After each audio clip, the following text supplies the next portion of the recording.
Serie El Ingeniero, la vida de Mario Díaz, desde el hogar del alcohólico a comprar tractores en la India. Capítulo 2. Como un carro sin frenos, en bajada. Y empezaba tomando durante todas las semanas, y así comencé a agarrar incluso dinero de la empresa que no era mío. Me lo gastaba, cuando me daban el cheque yo pagaba, y comencé a caer en ese problema hasta que comencé a tener accidentes de los más raros accidentes. Chocaba, alcohólico, choqué con un caballo aquí por el lado del Puerto de la Libertad, con el tren allá por el lado de San Vicente. Fueron accidentes raros al extremo que mi jefe, el dueño de la empresa, me dijo: Marito, estás teniendo accidentes raros, ¿no será que estás metiendo mucho el pie en el acelerador? Yo, creyendo que él no se había percatado que mi problema era que siempre andaba tomado, comencé a perderle las velocidades, como uno dice, a la forma de beber.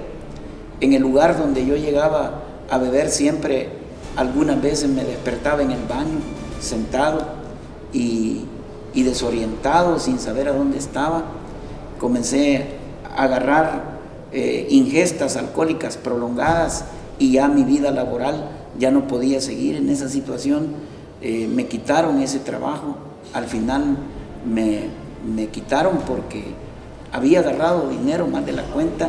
Me fui de ahí como un vulgar ladrón con una gran deuda, y tuve que ir con ese cargo de conciencia, pero ni siquiera a esas alturas pensaba. Sí estaba el cargo, pero no había manera de pagar tanto dinero, porque ya eran mucho dinero comparado a lo que yo tenía de ingresos. A esas alturas ya andaba vendiendo libros en la calle, ya tenía que comer con pan, una tostadita, una bolsa con agua de almuerzo, y seguir trabajando, vendiendo en la calle para tratar de llevar algo de ingresos a la familia, y lo poco que quedaba siempre terminaba alcoholizado.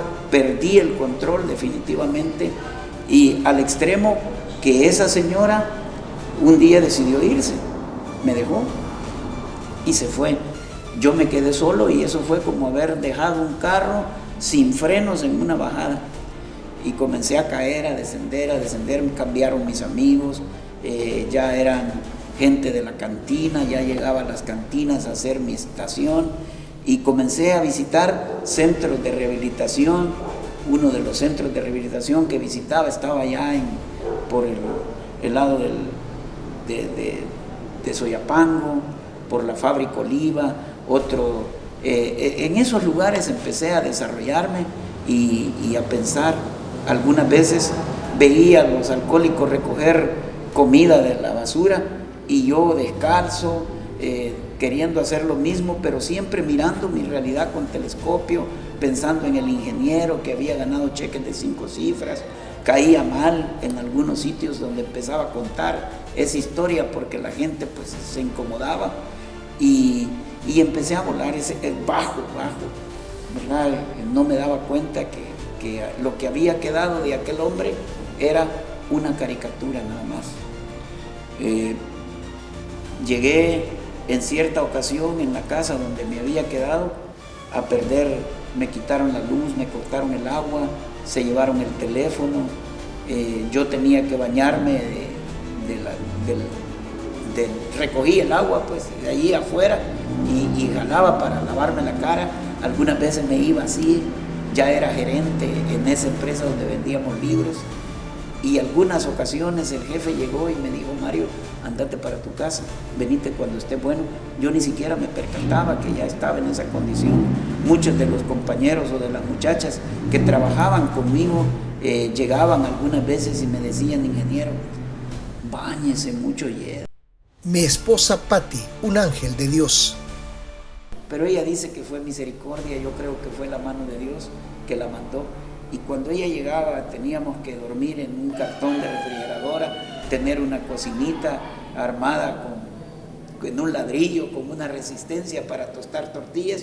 Y ella trabajaba, llegaba a la casa Y yo seguía tomando, seguía haciendo lo que hacía, pero ella se encargaba siempre de enseñarme una botella. Amor, mira lo que te llevo.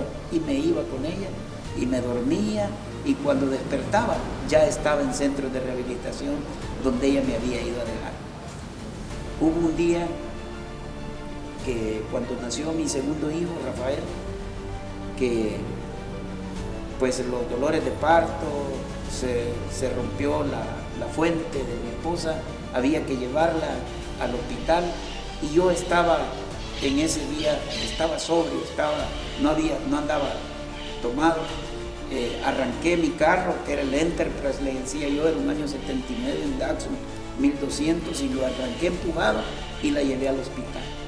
La mala suerte fue que uno de los vigilantes que estaban ahí me saludó como que me hubiera conocido de toda la vida, y el hombre me dijo: hay que celebrarlo. Cuando yo le dije que mi hijo había nacido, él me dijo: eso hay que celebrarlo. Vivía por Apulo, nos fuimos y me perdí. Mi hijo nació el 9 de noviembre, 7 de noviembre, y yo aparecí hasta el 21 de noviembre. Ya a esas alturas me llevaron a un centro de rehabilitación que se llama el Hogar para el Alcohólico, y yo ahí empecé a darme cuenta que había terminado en un gravísimo problema. Una grandiosa nada, la sentencia de un padre. El custodio del lugar llegó y me dijo, al cuarto día de estar en el Hogar para el Alcohólico, llegó y me dijo: va a venir tu papá a verte.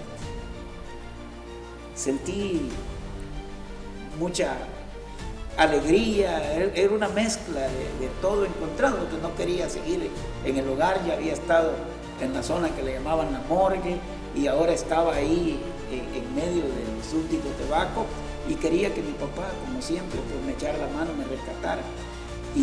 Pero cuando llegó mi papá, entró al lugar, yo había arreglado unos muebles para tenerle el ambiente, y cuando él llegó, se sentó frente a mí. Yo estaba descalzo, con una calzoneta, 8 días de no bañarme, y él se puso de frente. Ni él ni yo podíamos platicar, los segundos parecieron una eternidad, y fue él quien rompió el hielo, se puso de pie, se sobó la cabeza, se rascó su cabeza y me dijo: ay, hijo, yo con vos he hecho una grandiosa mano.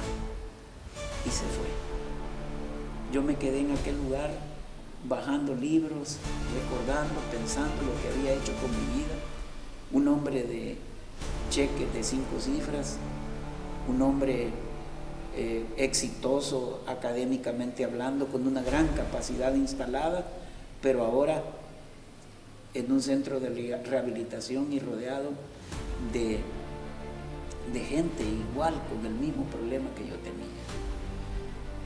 Solo tenía una opción: darme cuenta que yo no era dueño de nada, que la realidad que yo vendía, que esa tarjeta chuca y siniestra que yo le presentaba a la gente, no era nada, que yo no era dueño de nada, que solo era dueño de mí mismo, y que si no tomaba cartas en el asunto, lo que me esperaba era un hospital o el cementerio. En el próximo capítulo, cuando Dios toma el control. Y decidí emprender una nueva etapa de mi vida, sin darme cuenta que ese Dios del que siempre me habían hablado mis papás, que tiene el control desde la cuna hasta la tumba, había empezado a intervenir en mi vida. Asignación Especial 503 con Julio Rodríguez.